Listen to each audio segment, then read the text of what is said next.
মিষ্টি আপনার জন্য। থ্যাঙ্কস। এখন কারণ বল। আমার প্রমোশন হয়েছে, বেতনও বেড়েছে। তো আমার কি?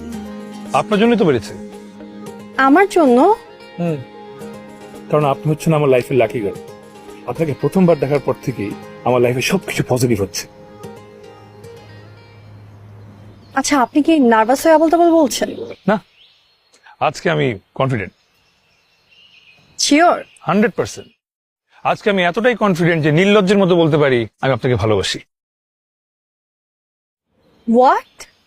অবাক হওয়ার কিছু নাই, তো আপনিও জানেন। আমি জানি? হ্যাঁ, কিভাবে? কারণ মেয়েরা তো ছেলেদের মতিগতি বুঝতে পারে। সৃষ্টিকর্তা মেয়েদেরকে অদ্ভুত ক্ষমতা দিয়ে পৃথিবীতে পাঠিয়েছে। আপনি নিশ্চয়ই মতিগতি বুঝতে পারছেন শুরু থেকেই। সরি, আমি আপনার কোনো মতিগতি বুঝতে চাই না। আচ্ছা ঠিক আছে, বুঝতে হবে না। আপনি ধরুন